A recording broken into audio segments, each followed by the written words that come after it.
Hey everyone, I hope you're doing well. Today's video is going to be part 1 of a series of videos where we will be talking about building the transformer from scratch, from a mathematical and theoretical standpoint. Today's video is going to be focused on building the math foundations to understand the transformer architecture. Future parts will be focused on understanding the actual transformer architecture. So let's jump into today's lessons. The first part of today's lessons, we are going to talk about OneHot Encoding. So what is OneHot Encoding? OneHot Encoding is a way to represent categorical variables in numerical format. So what do I mean by that? So for example, these words, hello, my friend, we can represent them using ones and zeros and vectors. Now, why do we want to do this? Well, a machine cannot just understand these words and characters on their own, right? If you just input hello straight into the model, it's not going to be able to interpret what this means. And in order to represent these words in a way that the machine can understand it, we have to encode them in numerical format. And a very common way of doing that is through OneHot Encoding.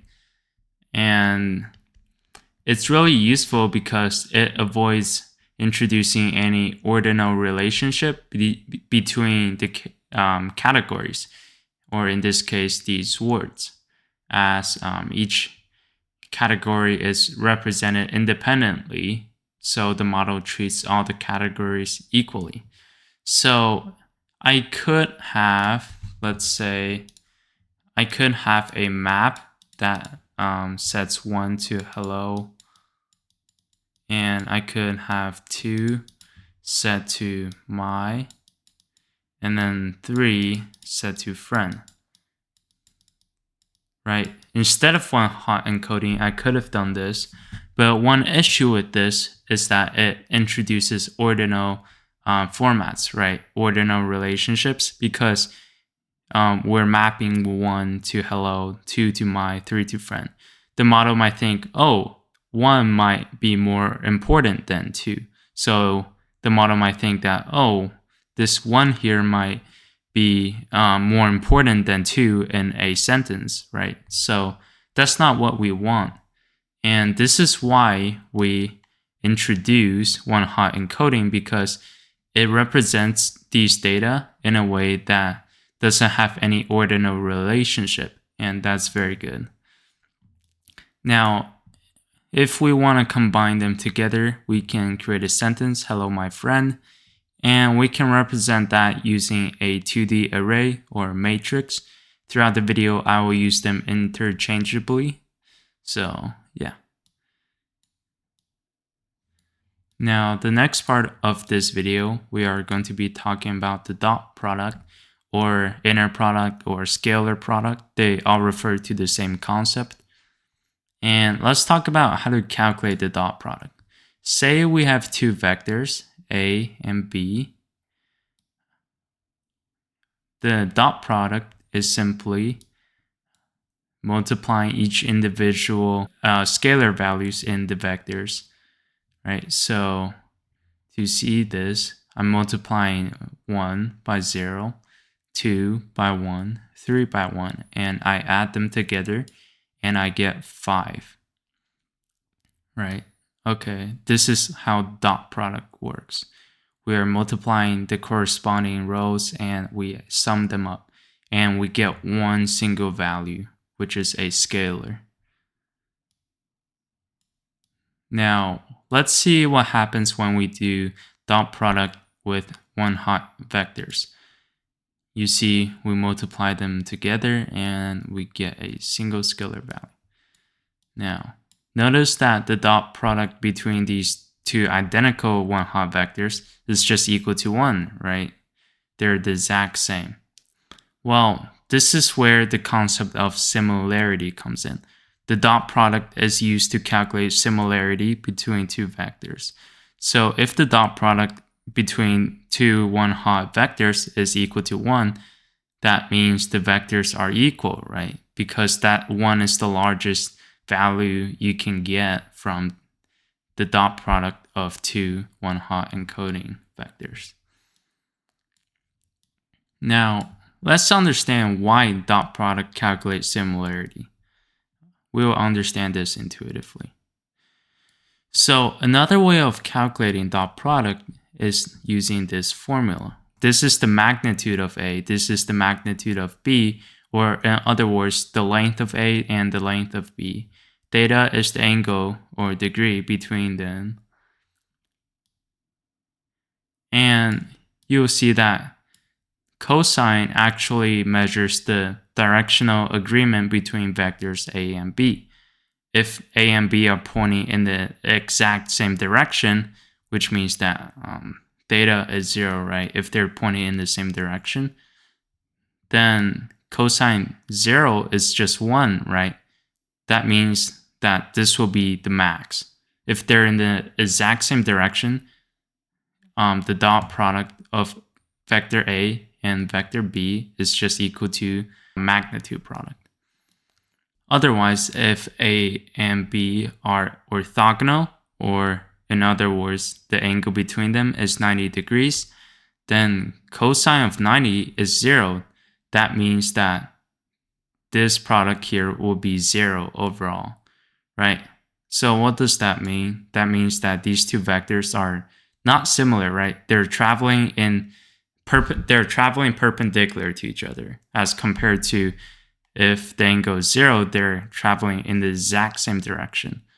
Or if the angle is like 30, for example, they're still traveling pretty close together compared to 90, right? Well, what if they're pointing in the exact opposite direction if A is pointing this way? Well, if that's the case, then cosine of 180 degrees is -1. That means that these two have inverse relationships, right? They're traveling in the exact opposite direction.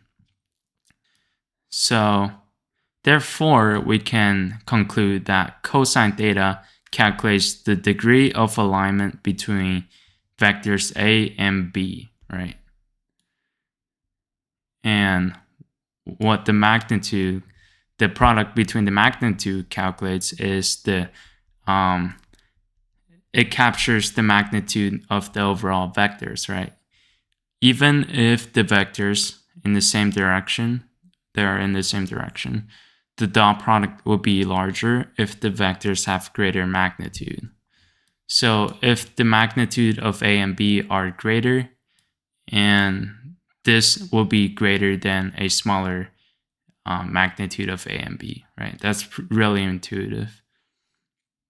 So how do we actually calculate the magnitude of vector A, for example? This is a different vector A. This is represented on a 3-dimensional plane. And this is actually, you can visualize this as an arrow, as we will see later on. What you do is you simply follow what appears to be the Pythagorean theorem, right? This is just Pythagorean theorem in 3 dimensions. We'll visualize this later on. You simply take the square root of 1 squared plus 0 squared plus 0 squared, and you will result in 1. And that's the magnitude of vector A. Now let's visualize the dot product between two identical one-hot vectors. And as you see, this is a 3D plane. This is X, this is Y, and this is Z. And as you can see, they're in the exact same direction, meaning that the angle between them is 0, and their magnitude we can easily calculate here, right? Just following what we did up here, it will be 1, right? Because the magnitude of A is 1, magnitude of B is also 1. We multiply them and we get 1. Now that is clear. we'll move on to dot products with OneHot vectors and weights. So say we have this OneHot vector and this vector of weights. If we perform the dot product between these two vectors, we will result in 0.3 because we're multiplying 1 by 0.3, 0 by 0.9, 0 by 0.2, and we sum them up and we get 0.3. And if we do the same thing here, will result in 0.9. And so basically a OneHot encoded word can be compared against a vector of weights to show how strongly that word is represented. And in this case, if the dot product is high, then the word is important, right? We can see these as weights. So if this weight is very high, then the corresponding word must be pretty important, right? Now, let's talk about matrix multiplication. So how do we actually perform matrix multiplication? Well, this ties back to the idea of a dot product. If we have this matrix here and this matrix here, we multiply them together, it's the same as the dot product between this, right? I can literally turn this vertical and put a dot product there instead of a multiply sign, and they will be equal, right? But what must be true in order for matrix multiplication to happen is that the number of columns of the first matrix must equal to the number of rows in the second matrix, right? So this matrix has 4 columns, this matrix has 4 rows, and these two must be equal in order to result in a matrix multiplication. And another observation you can make is that the resulting value we get is equal, the dimension is equal to 1 by 1, right? It's a single value, and that can be derived from here. We have a 1 here and we have a 1 here. So the resulting value will be whatever dimension is the number of rows of the first matrix and the number of columns of the second matrix. We'll see this, we'll see more examples later on. So here's a more complex example. Now we have a 2 by 4 matrix multiplied by a 4 by 1 matrix. And as you can see again, the number of columns in the first matrix must equal to the number of rows in the second matrix. And this is actually very intuitive and very cool. So what you can see here is that, let me try to draw this. This vector is multiplied by this vector, the dot product between them, and we result in this. Just like how we did up here, right? We result in 0.2 up there. We result in 0.2 down here, right? These two are the exact same. I copied them down. And if we do this here, we also result in 0.2, right? Okay, cool. So I hope you understand. It's simply the dot product of the first row of A with B and the second row of A with B, right? And as you can see again, the resulting dimensions is equal to the number of rows in the first matrix and the number of columns in the second matrix. So it's 2 by 1, 2 by 1. Okay. Now we have an even more complex example. Here. So we have a 2 by 4 matrix multiplied by a 4 by 2 matrix. Again, notice how the number of columns in the first matrix is equal to the number of columns in the second matrix. And again, we actually perform dot product.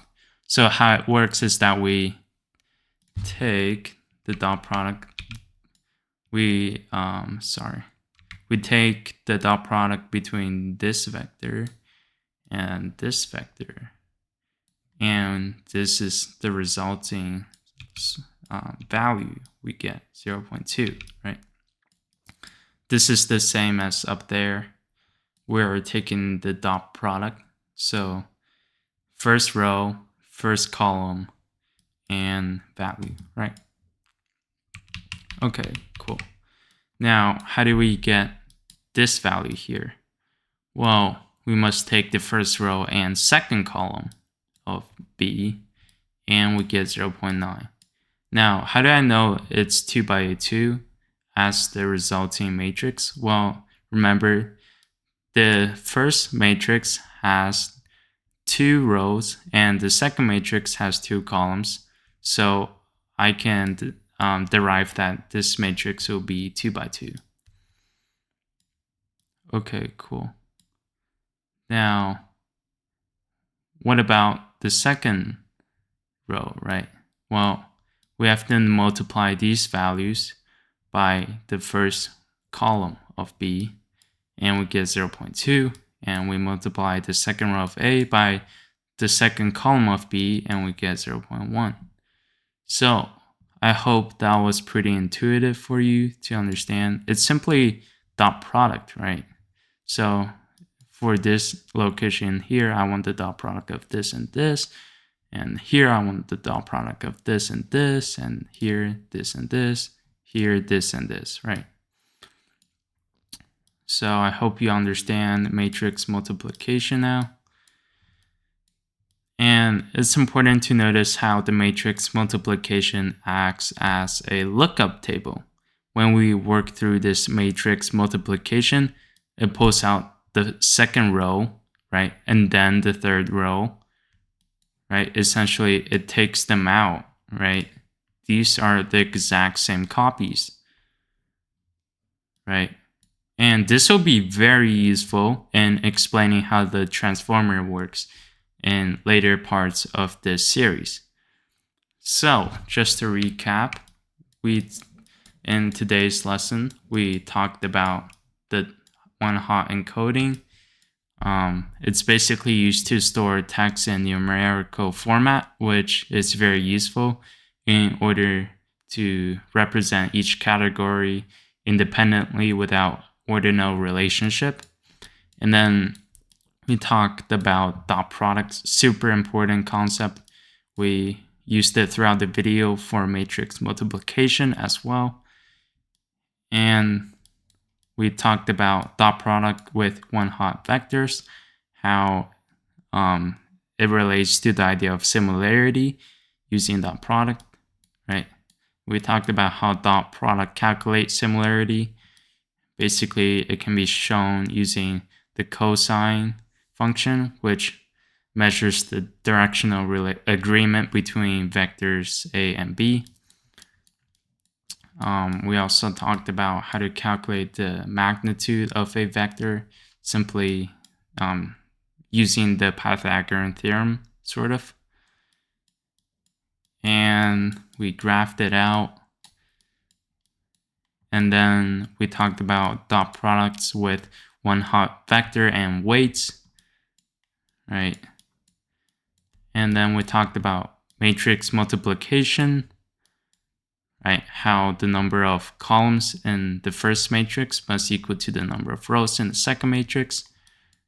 And we had a more complex example here, and an even more complex example using lots of dot product. I hope you understand dot product now. And yeah, that's it for today's video. In the next part and all the future parts of this series, we'll be tying all these concepts together so it all makes sense why we're talking about these, right? Like, why do I care about dot product matrix multiplication? It will all make sense in the future. And yeah, that's it for this video. I hope you guys enjoyed it and found it helpful.